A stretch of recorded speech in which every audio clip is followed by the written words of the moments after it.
playing for a family friend. They will be back tomorrow. So you get my ukulele today. Our first song, Standing on the Promises. Here we go, sorry.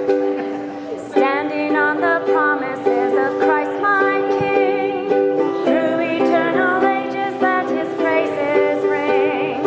Glory in the highest I will shout and sing, standing on the promises of God. Standing, standing, standing on the promises of God, my Savior. Standing, standing, I'm standing on the promises of God. That is that one. We give me oil in my lamp. Our sermon today is based off 2 parables. This is also based off a parable. Does anyone know what parable this is based off of? The parable of the 10 virgins. Yep. They're waiting for the bridegroom. They got to keep their oil in their lamp burning till he comes. Here we go. Here we go. Give me oil in my lamp, keep me burning. Give me oil in my lamp, I pray. Give me oil in my lamp, keep me burning. Keep me burning till the break of day. Sing Hosanna, sing Hosanna, sing Hosanna to the King of Kings. Sing Hosanna, sing Hosanna, sing Hosanna to the King. Give me joy in my heart, keep me praising. Give me joy in my heart, I pray. Give me joy in my heart, keep me praising. Keep me praising till the break of day. Sing Hosanna, sing Hosanna, sing Hosanna to the King of Kings. Sing Hosanna, sing Hosanna, sing Hosanna to the King. And our last one, keeping it short today. My God is so great, so strong and so mighty. All right, here we go. My God is so great, so strong and so mighty. There's nothing my God cannot do. My God is so great, so strong and so mighty. There's nothing my God cannot do. The mountains are his, the rivers are his, the stars are his handiwork too. My God is so great, so strong and so mighty. There's nothing my God cannot do for you.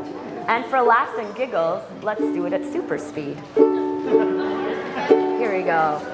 My God is so great, so strong and so mighty. There's nothing my God cannot do.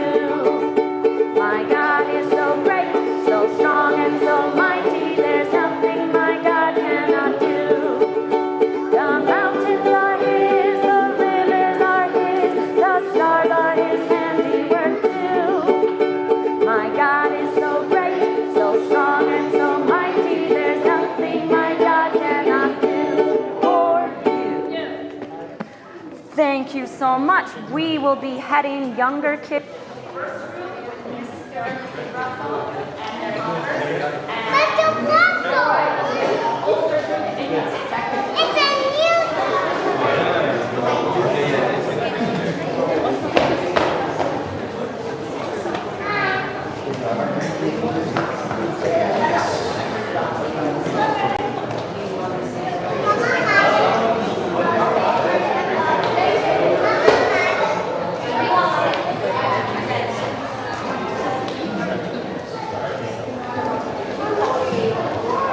All right, good morning.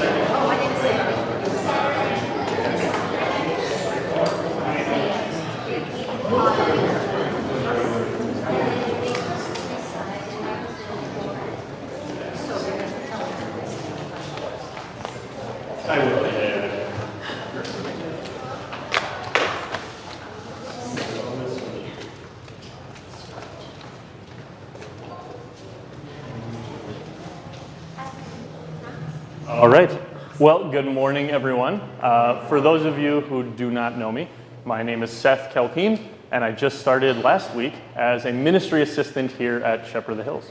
But before that, for 2 years, I was in the Philippines as a missionary, a lay missionary. So I'll tell you a bit about my story and how I got to where I am now and why I was in the Philippines. But that's a technical term for not a pastor. So I wasn't sent there as a pastor. I wasn't sent there to plant a church, but I'll explain all of that and some of the work that I was doing while I was in the Philippines.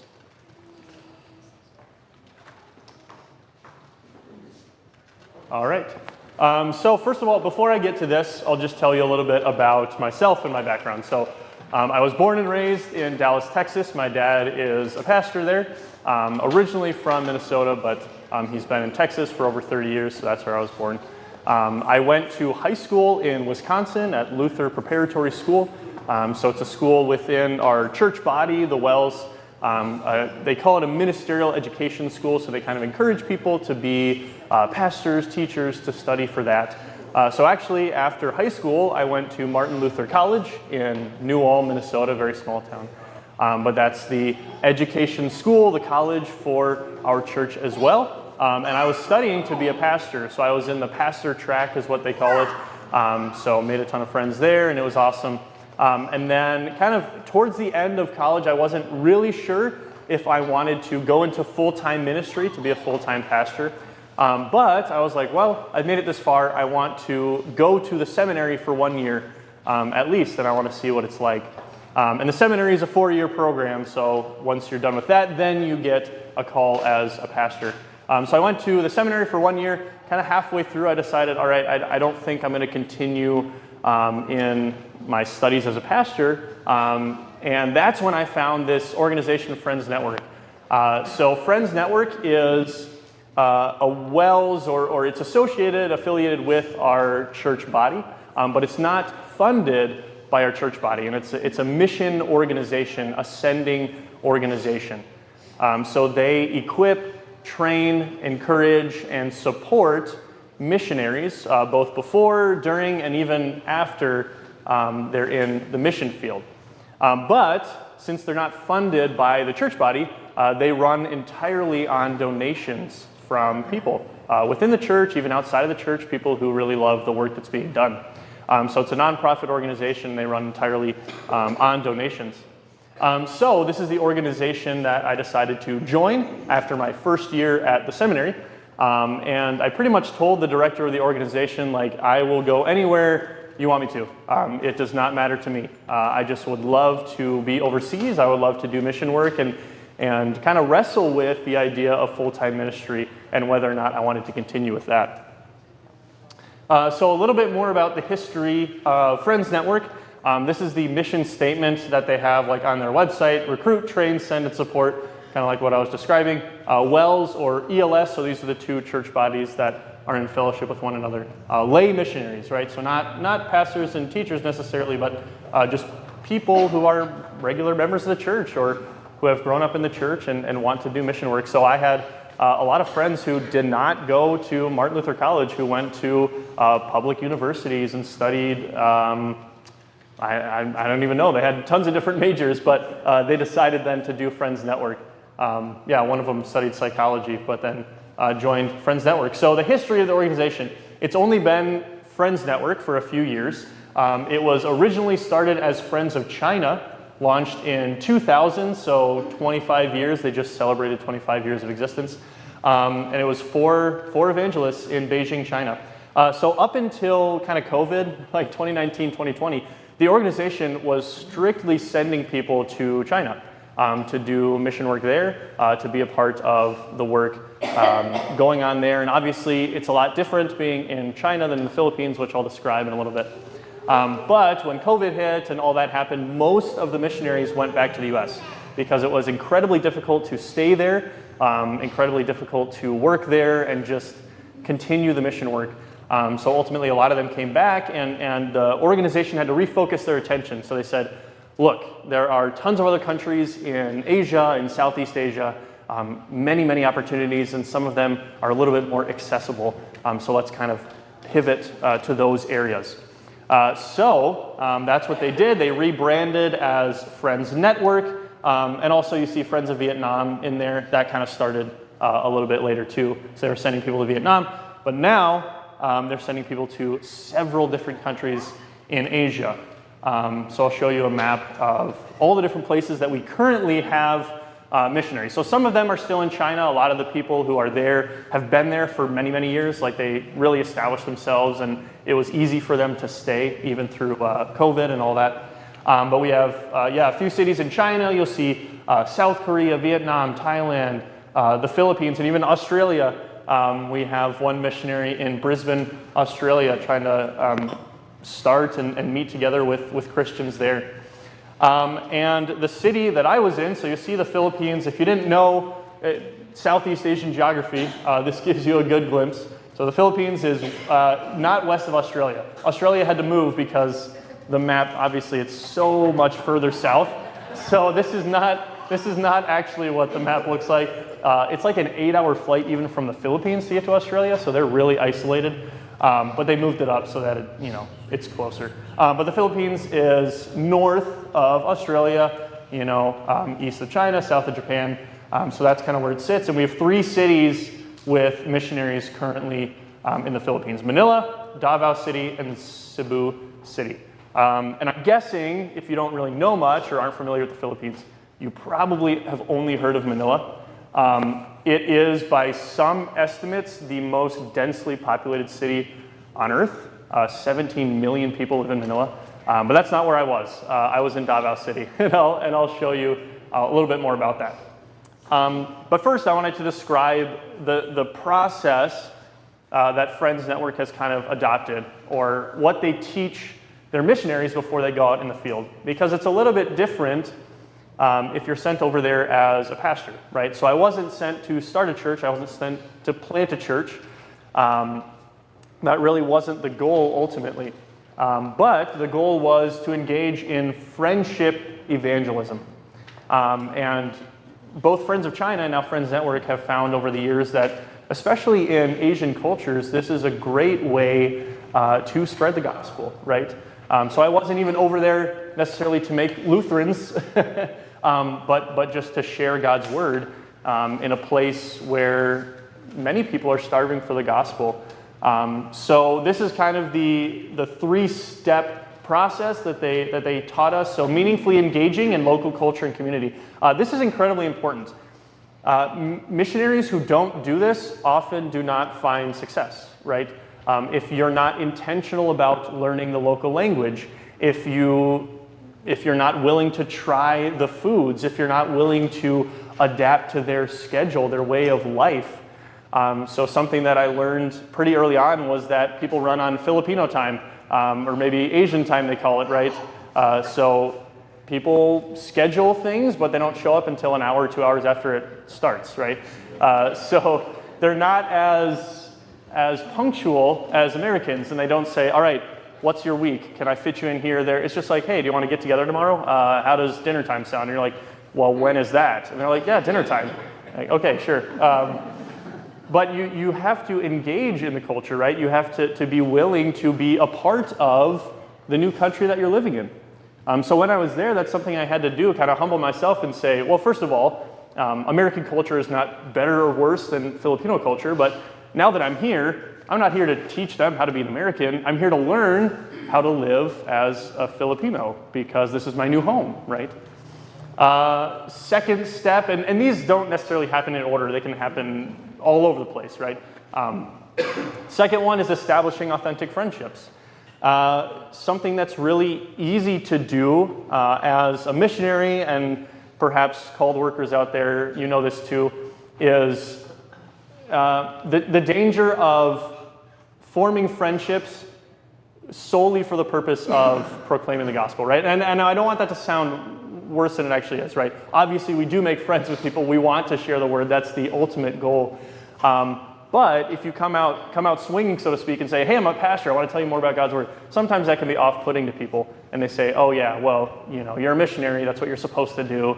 I don't want you to be my friend just because you want to open up a Bible and talk to me about it, right? but forming authentic friendships, right? So getting involved in community events, participating in sports, things like that, and really connecting with people, saying, hey, we have similar interests, I do want to get to know you better. And for me, that was incredibly important because I was sent alone. I was the only person there. So I didn't have other American people to kind of talk to or to just have automatic friendships with when I went. So I was like, okay, I'm here in a new country. I need friends, right? I need to get to know people. I need to have connections in this place. And then third, and most importantly, right, sharing the gospel whenever and wherever God gives opportunity. So sometimes this would happen immediately. Sometimes I would say, hey, I'm a missionary, and someone would say, all right, tell me what you're about. Tell me what your church teaches, right? And that was wonderful. I got to tell them right away about the love of Christ and share with them in that way. But sometimes it took a lot longer. And with some of the friends that I made, I never really got the opportunity while I was in the Philippines to talk to them about God and His Word. But there are still people there, and I'm hoping that someday all of them will get to hear about it. And that happens in more ways than just sitting down for a Bible study. It happens in more ways than sitting with them in church. It happens by the way that I live my life, right? So as Christians, we are constantly preaching and proclaiming the gospel, even if we're not pointing to John 3:16 and talking to them about that. We are showing love in the way we live, in the way we act, in the way we respond and interact with people. So that was happening on a daily basis. Okay, so a little bit more about the place that I was actually living in. So here's Las Vegas. I had to adapt this depending on where I was presenting. But yes, Las Vegas over here, and I was serving all the way over here, right? So that shows you the actual geography where Australia is. I did not fly this way. The planes did not do a loop-de-loop over Europe, but I actually flew over the Pacific most often when I would go to the Philippines. And Davao is at the southern end of the Philippines. So again, if you weren't aware, the Philippines is a country made up of thousands of islands, over 7,000 islands. Not all of them are inhabited, but there are tons and tons and tons of different, so this doesn't even show all of them, but tons of different places, tons of different cultural diversity even within the country, which is something that perhaps as Americans we don't always grasp. I mean, obviously there are different areas, right? Vegas is a lot different than the East Coast. But in the Philippines, it's different languages, different histories. It is incredible to see the diversity even within the country. So this is the map of the Philippines. Davao City is right there. For whatever reason, I can't laser point on the screen, but you see where it is. The southernmost island, very large island in the Philippines. And that's the Google Maps, so you can kind of see a coastal city. So there's a lot going on, the third largest city in the Philippines, but only 2 million, so not even close to Manila, but still a very busy place. Okay, one question that I got pretty frequently before moving to the Philippines was, why are you going there? Out of all the countries in Asia, why the one country where Christianity is actually prevalent? And that's a true statement, right? So by some estimates, over 90% of the people living in the Philippines are Catholic. But as you probably know, Catholicism is different all over the world. And depending on where you live, it can be drastically different than perhaps what we're familiar with in the US. So yes, there are a lot of Catholics in the Philippines. On the right side, you see a cathedral, one of the biggest in the country. But sadly, what tends to happen in places that are pretty far from Rome or far from the Vatican, right, the heart of Catholicism, the religion gets mixed with cultural aspects and even pagan practices in that country. So the Philippines was not always Catholic. The history is, I could probably go on for a while about it, but Catholicism was introduced by the Spanish hundreds of years ago. So before that, they had their own religions. They had their own practices, which were not biblical at all. So what tends to happen, even now, is that superstition is mixed in with Catholicism. And a lot of times people are Catholic in name only. Perhaps their grandparents went to church, they told them to go to Sunday school, they raised them Catholic. But once they go to school and kind of are on their own, so to speak, they separate themselves or they don't engage anymore So many people in the Philippines don't really know much about the Bible. They know a few of the stories, a few of the names, and they're willing to talk about it, but as you dig deeper, there's really not much knowledge and not much intentionality when it comes to being in God's Word. Aside from that, sadly, in the Philippines there are many cults, many unchristian and non-biblical cults that have formed, and a lot of them under the guise of this is a Christian church. So on the left side, you can't really read the sign. If you have really good eyesight, maybe you can.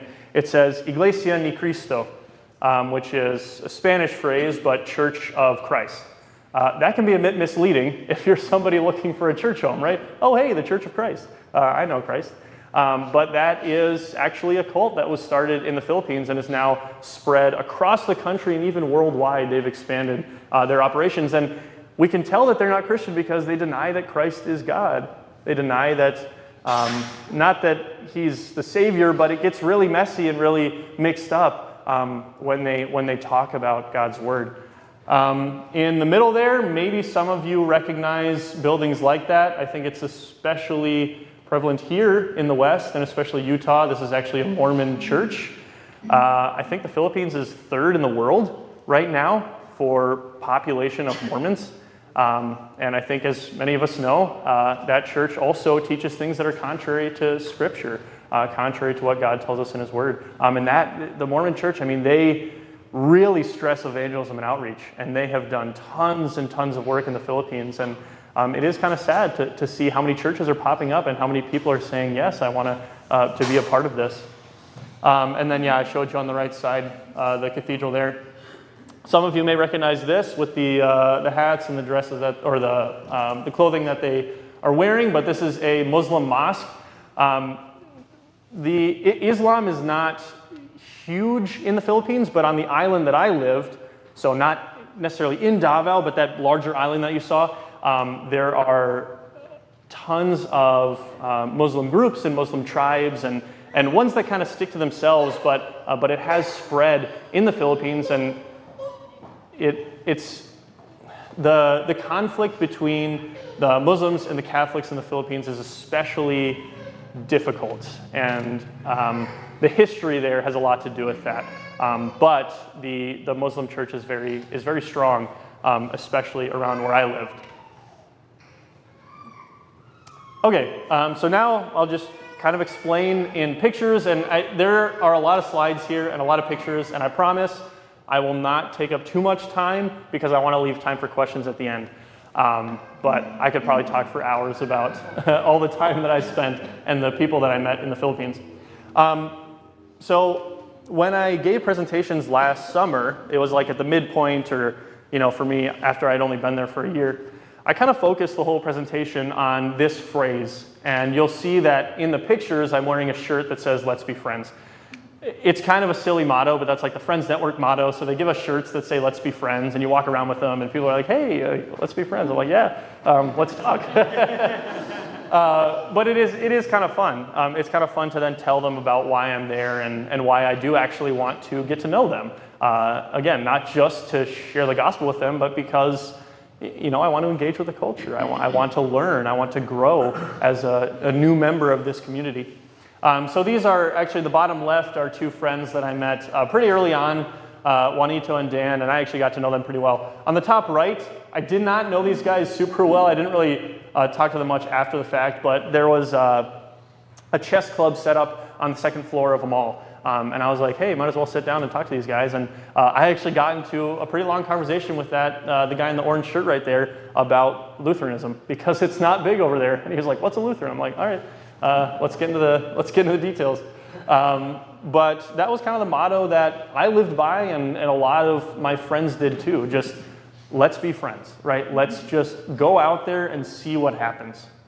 And I'll talk to you a little bit too about some of the people that were a major part of my life there. So this man, Marzan Venus, was actually the reason that I was sent to Davao. So he is currently studying to become a pastor, but online, so through Asia Lutheran Seminary. If you're not aware, we have a seminary that operates largely online. in Asia. So he's taking classes, but he's lived in Davao for many, many years. His wife was actually from Davao. He moved there when they got married. And now they have 3 daughters. You can see them in the second photo in the back there. But when Friends Network is looking for places to send people, especially if they're sending someone by themselves, they like to have a connection or a touch point. So this man had been leading a group of Christians, very small group, a house church. They were meeting in his living room, sometimes at the other members' house, but it was a very, very small operation, and he rightfully so thought it was valuable to meet together with these people because he had, again, a long history there, but had grown up in the church, but had since left the church that he was a part of, and was seeking something new, a church home, a community to gather around the Word with. So he'd been doing that for a few years, and then I arrived in the fall of 2023 and started working very closely with him. And things change, obviously, throughout the months and years, but early on I was working very closely with him to keep the community going, the church community, and I was also like helping him with preaching and different things on Sundays. I kind of found over time that wasn't really maybe the best use of my time because he's very well equipped to do that. So I ended up walking alongside him more so than like hand in hand, so to speak, and doing a lot of other things. But he was just invaluable, he and his family, when I first arrived. I mean, they were showing me around, helping me get stuff when I got my apartment, which was unfurnished and everything. It was just, and right here you can see the Christmas tree in the background. They invited me to their home for Christmas because I was half a world away from my family. I couldn't go home for Christmas, so I got to spend time with them and enjoy their company. So someone who was a huge part of, I mean, my entire time there was this guy, Simeon Glendy. I've actually known him for over 10 years. We went to high school and college together. We were in the same class. And when I first went to the Philippines, he actually was sent to Manila. So he was in a different city, but we were kind of both in the same spot. So we kept in touch. I visited him, he visited me, and we obviously are still very good friends. But due to reasons that would, again, it would take far too long to explain, he ended up moving to Davao to be with me. So I received a teammate after about half a year, like 6-7 months. So he moved to Davao to join me in the ministry there, and he was with me until about a month ago when I finally left the Philippines. Another guy that I want to mention is Jake Wasserman. So he has been in the Philippines for 3 years, another Friends Network missionary. He's been in Manila the whole time. But I wanted to give him a shout out. I hope he'll appreciate it because he helped me so much during my adjustment period. And he actually came to visit me in Davao when I first arrived and spent a couple days with me and just kind of showed me the ropes. Said, here's what it's like to live in the Philippines. Here are some things you should know so you're not embarrassed when you inevitably make mistakes. But yeah, those are just a few photos of us. In the left, if you can't tell, he's got a man bun. He had really long hair. And then on the right, he decided to cut it after I think like 4 or 5 years. So that was a big day for him when he got rid of his long hair. So I'll just show you a few pictures of the other teams that are a part of Friends Network in the Philippines. So this is the Manila team. You see Simeon behind me on the left. Jake is right next to him behind the poster, and then Micah and Otto and his wife Christina and their child, and then Bria Biebert on the far left. And they all arrived in the Philippines about a year ago, so they've only been there for 1 year.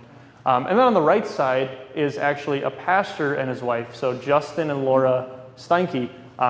He was assigned out of the seminary to head to the Philippines. But his role and position is kind of interesting and hard to explain, but he's also not there to plant a church. They're kind of, I want to say raising him, but equipping him to be kind of a leader in the mission field of Asia. But he's based in the Philippines as well, so we got to talk to him a lot. We also have a team in Cebu, which is in the middle of the Philippines. There are a ton of islands. They call it the Visayas region. There are tons of smaller islands, but Cebu City is the second largest in the Philippines and growing just tremendously. And we have the Hire family. So on the right side Behind the lady in front is Rachel Heyer, and then her husband Billy behind her, and then their 2 kids on the left are also with them in Cebu. And they've been there for less than a year. They arrived last year in November, and they're doing great work there. Okay, so again, I just have a bunch of photos, and I'll try to explain things that might feel a little hodgepodge and all over the place, but as my director used to say, the guy in charge of Friends Network, he said, ministry is messy, right? And we like to kick up a gospel dust cloud. So sometimes you can't really see what's going on, you don't really know where you're going to be, but it's really exciting. It's really exciting to be in this environment. So some of the things that are really important, as I mentioned, are engaging in the culture and the community. So getting involved, right? If I just sat in my apartment, I wouldn't meet anyone, I wouldn't have any interactions, and I really wouldn't get anywhere. So just going out and exploring was a huge part of what I did initially, especially the first couple of months. On the top left, you'll see a picture of me and my teammate Simeon, and then a ton of students. That was actually at a Thanksgiving event that we kind of organized and threw at a university. Now, oddly enough, this university had a place called the American Corner. When I originally looked online, I was looking for English corners. In Asia, they have a lot of English corners or cafes where people can go and practice and learn English. In the Philippines, everyone learns English growing up, so everyone is practically fluent, so they don't need those. But they had an American Corner, which is a place where people can go to learn more about opportunities in the US, perhaps studying abroad, so for them coming here, and just learning about US culture and different things like that. So pretty early on when I arrived in Davao, I got in touch with the coordinator of this space, and he was like, hey, you know, November's coming up. Do you want to talk about Thanksgiving? And I was like, sure, I'll talk about Thanksgiving. I didn't realize at the time that they don't celebrate Thanksgiving, in the Philippines. So I think I assumed that people knew more than they actually did about this holiday. I was like, you guys know Thanksgiving, right? They're like, what's that? I was like, oh, let me explain. Another reason why that came up is because they begin celebrating Christmas in the Philippines September 1st. So they call it the Ber months, September, October, November, December. So for a third of the entire year, they're essentially celebrating Christmas. I remember I was going shopping for groceries on September 1st, and I was just walking through the aisles, and I was like, I recognize this song. It was Mariah Carey playing over the speakers, and I'm like, why? It's September. Like, what are we doing? Come on. It's something that I fell in love with, but I told a bunch of my friends in the Philippines, if you were to do that in the US, you would get weird looks from a lot of people. You might also get scolded because normally we don't play Christmas music until after Thanksgiving. But they don't have that landmark, right? So they're just like, whatever, we can celebrate as long as we want. So they have Christmas for 4 months out of the year. But that was a fun opportunity to share a little bit about my culture and some of the things that I experienced growing up. In the bottom there, can anybody tell me what sport that is? Not soccer. It's flag football, yeah. So it's very tiny in the bottom right corner, but that's actually a football, an American football. This was quite shocking to me, and now it is very niche still in the Philippines, but flag football, I mean, they had a flag football team in Davao. Just found it on Facebook, and I was like, hey, are you guys, and they're like, please come join us. And then when I showed up, they were like, wow, you're really tall, you're gonna be a wide receiver. That's what I did, and it was tons of fun. But this is actually me and some of my teammates in a huddle. This was during a 2-day tournament that we had that was actually in a different city. So I got to travel with the flag football team. I got to know a lot of them very well. The captain or coach of the flag football team became one of my best friends, one of my teammates' best friends in the Philippines. And that's just really, really cool, the connections that you end up making. So even if I wasn't super tight with everyone on the team, I got to know a lot of them really well, and we would hang out outside of flag football practice and outside of that context. That was really fun. In the top right is a picture of me and my teammate, and then a few of our friends who invited us on a hike. So the Philippines is a tropical climate. Some people say tropical paradise. I would agree with that. There are some beautiful, beautiful places to visit, and tons of hikes you can go on all the time. Obviously, the nature looks a little bit different than it does here in Vegas, but both are amazing, by the way. But things to be appreciated there. So one of our friends invited us, and he said, hey, do you want to go on a 2-day hike? We're going to camp literally on a mountain lake. So that lake is on top of a mountain, and it was just gorgeous. But again, time that we can spend with friends. And it's really cool when you receive an invite to do something. Early on, it felt like I was always the one saying, hey, do you want to go do this? Or hey, do you want to go out to this restaurant? Or hey, do you want to whatever? But eventually, as you get to know people and as they become more comfortable with you, they're like, do you want to do this with me? Or do you want to spend time with my family? So something that's perhaps a little bit different about the culture in the Philippines is it's very, very family-oriented. Something that was a bit shocking when I first got there was all their questions about like nursing homes. They said, why do you guys have nursing homes in the US? And I said, well, I mean, people are busy. They don't always have time or resources, whatever it may be. But that's kind of just how it is. They're like, why do you send your parents away? In the Philippines, their parents stay with them. And if you don't get married, you pretty much stay at home and you're living with your family. And even after you get married and move away, you're still supporting your parents, whether or not they live with you or in a different place. That's just a part of their culture. That's how they're raised. And I think that's a very beautiful thing, right? That they're like, we don't want to send our parents away. We want them to be here with us, even if it's, it takes up more time and resources for that. This was a verse that really stuck with me during my first few months in the Philippines. Does anybody recognize where this verse is from? Have I not commanded you? Be strong and courageous. Do not be afraid. Do not be discouraged. For the Lord your God will be with you wherever you go. Can anybody tell me what book of the Bible that's from? Or God is saying this. God is saying this to a specific person. After Moses led the nation of Israel out of Egypt, came who? Who was the leader after Moses? I heard it. Joshua. Yes, Joshua. So Joshua, this was right after Joshua kind of took command of the people, so to speak. He became the new leader. And God is telling him this. He's saying, have I not commanded you? Be strong and courageous. Do not be afraid. Do not be discouraged. For the Lord your God will be with you wherever you go. And this is right before Israel crossed the Jordan River into the Promised Land. So right before they were about to see the promise fulfilled. And God is saying, I will be with you wherever you go. Right? You need not worry about anything.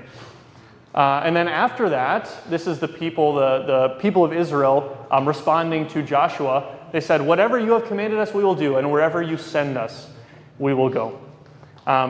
These verses stuck with me because it was a good reminder for me that even though initially I was alone, even though I was the only person from Friends Network in the Philippines, in this new city, dealing with all the stress and anxiety of moving, let alone to a different country, I wasn't alone, right? And the promise that God gave to Joshua, he gives to us as well. He says, have I not commanded you? Be strong and courageous, right? Do not worry. I'm with you wherever you go. And that was an incredible encouragement because there were days where I didn't know what I was doing. I threw my hands up and I was like, oh, well, like this is a mess. But I could always go back to God's word and say, no, he has a plan. He has a purpose. And whether or not I see fruit today, tomorrow, in my lifetime, it doesn't matter because God is working. God is working through his word. So that was a good reminder. Joshua 1, 9 and 17. All right, a few more pictures. I had to throw it in there, an action shot from flag football in the top left. There are several other photos that I could share of just the height difference that is very apparent. So even before I went to the Philippines, I'd received comments about my height. Obviously, I'm very tall. But when I got there, let's just say it was a daily, if not hourly thing. I would walk down the streets and people said, well, first of all, they would say, hey, Joe.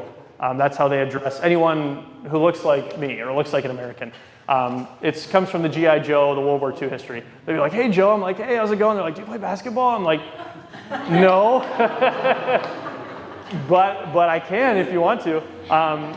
So I also did join a few basketball teams. For whatever reason, basketball is the #1 sport in the Philippines. They have their own professional league, but I don't follow the NBA that much. but everyone over there knew far more about the NBA than I did. They're like, oh, did you hear about the trade that I'm like, what trade? They're like, the NBA, like, Luka Doncic moved from the Mavericks and now he's going to Los Angeles. I'm like, okay, sure. But basketball is incredibly popular, which I would always make the joke, like, it's kind of funny that, you guys are a little bit shorter, but you still decided to play a game that kind of caters to taller people, but no, it was a lot of fun. In the bottom there, there's a photo of a few of our friends after a hike. There was a spot like 45 minutes outside of downtown Davao that we could go hiking, and we often went with our friends. And I'll explain a little bit more about these people. You might be seeing some of the same faces because after about a year of being there, my teammate and I started a Bible study at our apartment. So we were able to meet frequently with a lot of our friends, and they were inviting people. It was really cool. The top right there is actually a photo of, so right in the middle, the guy who's like giving a grimace and a frown. He doesn't normally look like that. He's a very happy guy, but this is a picture of, the guy in the middle is the flag football coach that I was telling you about. So he's one of the first people I met. Then he started working at a gym. That's where we are right now, outside the gym. But that's before we went Christmas caroling. So Christmas caroling is also a huge thing in the Philippines. They obviously have some other songs that we wouldn't recognize, but they sing a lot of the same ones too. So we went Christmas caroling in the community with a bunch of our friends. That was a lot of fun. Just some more photos, and now this will help me explain a little bit more about the Bible study that we did. The bottom left is a school event. So a lot of the people that my teammate and I got to know were college students. There are several colleges in Davao. It's a kind of a hot spot for people to go and study. So that was just a gift of a community and demographic to kind of tap into and be a part of. Not to mention we were a little bit closer in age to them, so maybe that was easier to interact. In the top, we have a photo from a KTV place. Does anyone know what KTV is? Karaoke and TV. So karaoke is huge in the Philippines and tons of countries in Asia, and they are not shy to sing. I told them, if you try to do this in the US, you would get crickets. Nobody wants to sing in public, right? But KTV is incredibly popular. So they have a TV in there and you can play mostly it's like YouTube videos and sing-alongs and stuff. But karaoke is huge. And it also helps that American music is incredibly popular there. So we were singing Taylor Swift, we were singing, you name it. Like it was just, they love American music. So that was a photo from that. In the bottom right, this is the inside of my apartment. Yes, the mint green walls, kind of shocking, but that is a picture of a bunch of us. We were actually having a trivia night, but a lot of those people are the same ones who would come to our weekly Bible studies. And we'd study the Word together and also hang out, play board games, stuff like that. But that's just kind of a glimpse of, and the guy on the left is actually from Nigeria. So even the Philippines is incredibly diverse in the people who come to study. He was actually going to college there. A lot of people from India as well come to study medicine in the Philippines. So let's talk a little bit about the food. Can anybody tell me what that is? Lechon. Somebody said the actual name for it. Yeah, so that's a roast pig in the Philippines called lechon. It is a delicacy. It is so good. But they slow roast the pig for hours and hours, and they stuff it too with a bunch of spices and stuff. And I will say, when you go to the Philippines, you realize that, in America, we're pretty selective, I think, with the parts of the animal that we eat. They eat everything. So the skin, there's also a delicacy called sisig in the Philippines. It's made from the face of the pig. So all the meat found on the face, they cook it up and eat it. It's delicious, I will say. But they do not waste any part of the animal. But yeah, that's a lechon. And traditionally, you'll see the birthday cake on the left. Traditionally, that's served on birthdays or special occasions because it is, it's a little bit more expensive to get an entire pig. So there's a plate of food that I made. You'll see the lechon skin on the left side. There's some meat. There's also some pasta, some fish, some liver. And then the white stuff, obviously, is rice. I learned very quickly that unless you have rice, it is not a meal. So I think I was with my friends one time, and I was still, warming up to cooking. I had never been super good at it, so I was like, I'll just order some pizzas. They have a bunch of pizza places there. So I got pizza, and we were enjoying our pizza, and I'm like, hey, this is awesome, right? We're having dinner together and whatnot. And they're like, well, this is just a snack. And I was like, what are you talking about? We have pizza, we have soda, we have, vegetables. And they're like, well, there's no rice. If there's no rice, it's not a meal. And I thought to myself, okay. So from then on, bought myself a rice cooker, and we were making rice for every meal, including breakfast. Breakfast foods as well, you have rice.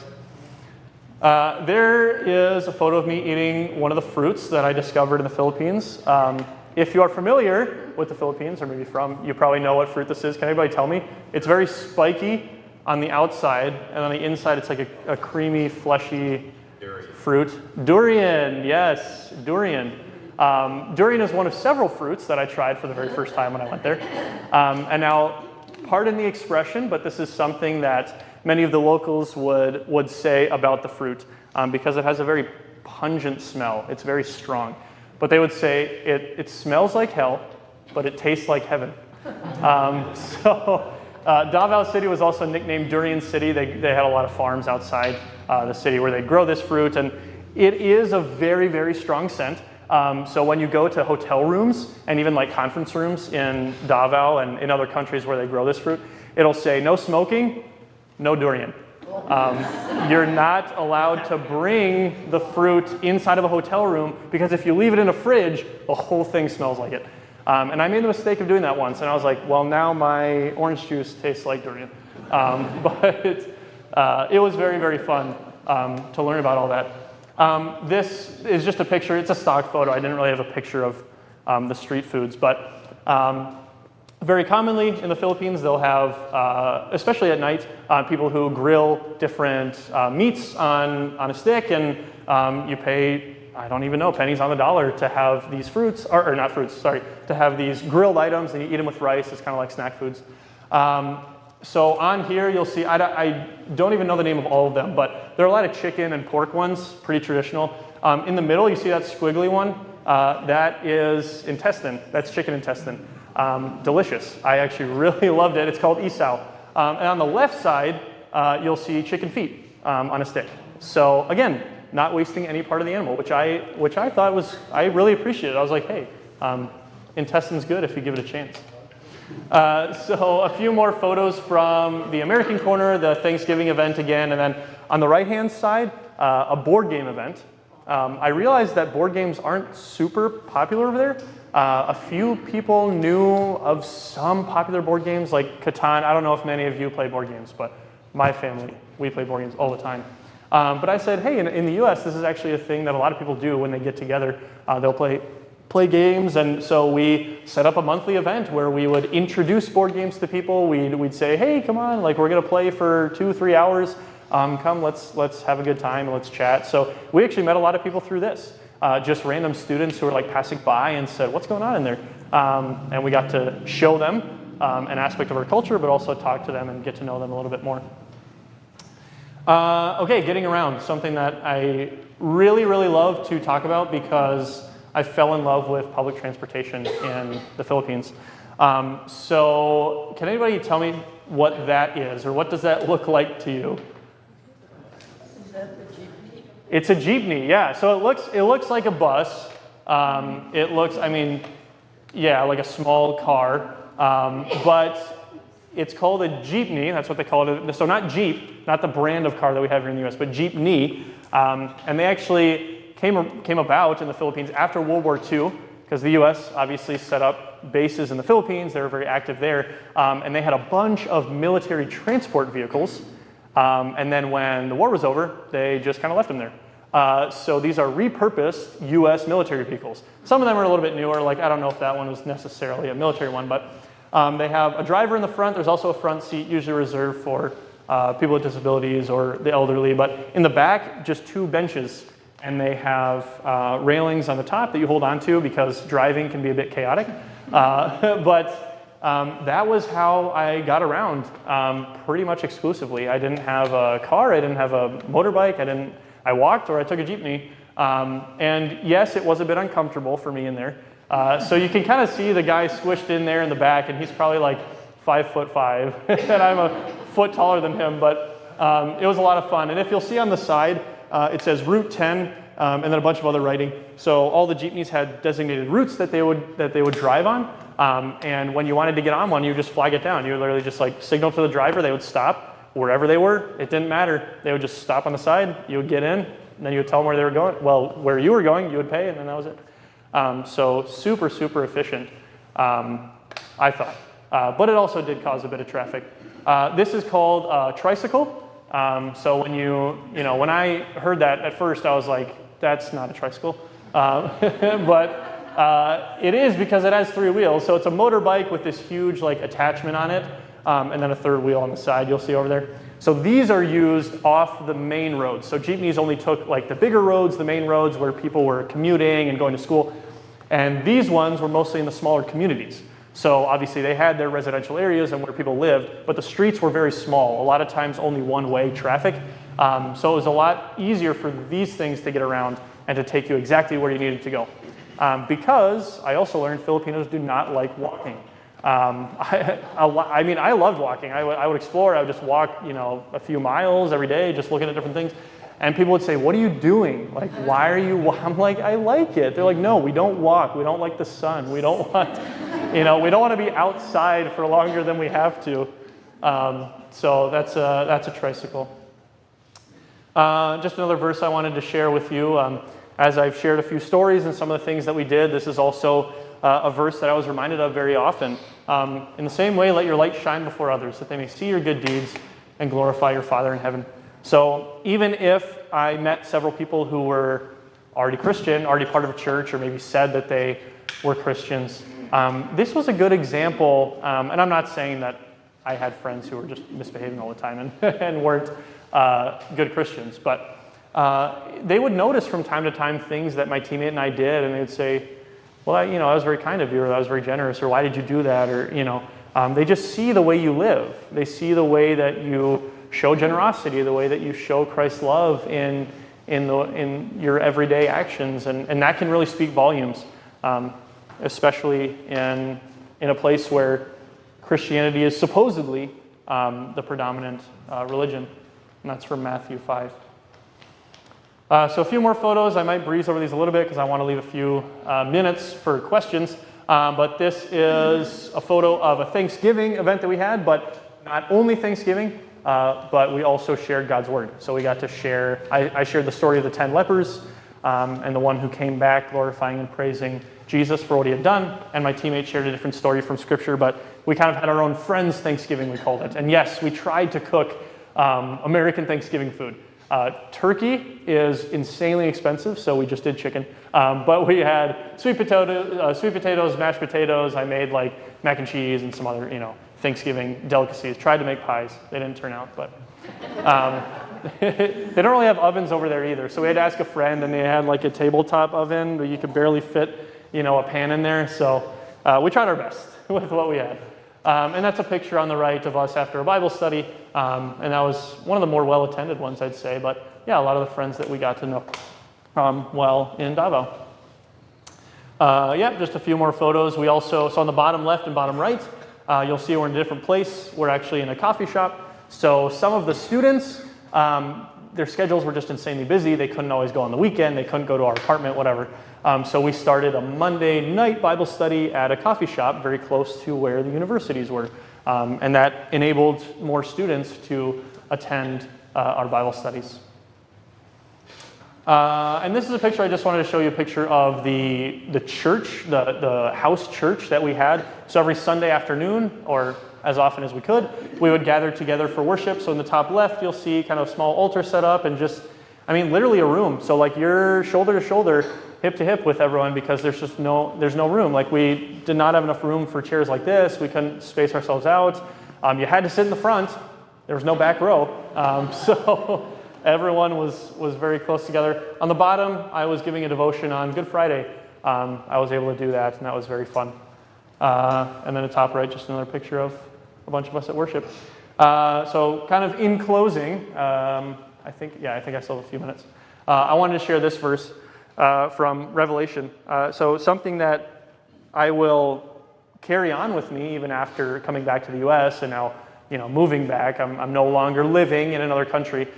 This verse just really, really sticks out to me. And I know that kind of on Mission Sundays when we talk about world missions, this is something that pastors like to bring up because it is very true, but I don't think we always realize it. If you don't spend a lot of time immersed in another culture, if you're not constantly meeting people from a different place, this doesn't always stick out to you. But in Revelation 7, it says, "After this I looked, and there before me was a great multitude that no one could count, from every nation, tribe, people, and language, standing before the throne and before the Lamb. They were wearing white robes and were holding palm branches in their hands, and they cried out in a loud voice, 'Salvation belongs to our God, who sits on the throne, and to the Lamb.'" It really is moving to be in another country and hear them worship our God in another language. So something I didn't really bring up was the language, and I did mention that most everyone could understand and speak English, which was very nice. But I did try to learn the local language as much as I could, and they have tons and tons of worship songs in their local language, and I was taught some of them. I was able to sing some of them together with our friends, and that was just so incredibly meaningful. Even if I didn't always understand exactly what it meant, I would ask them just to make sure beforehand, but even if I didn't understand what it meant, it was so cool to be a part of that. And to realize that in heaven, it's not just going to be people singing in English or whatever language we end up speaking in heaven, but when John saw the revelation from God, he saw people from every tribe, nation, language, and people, right? So praising God in whatever tongue suits you, whatever language you knew growing up, that's incredibly meaningful.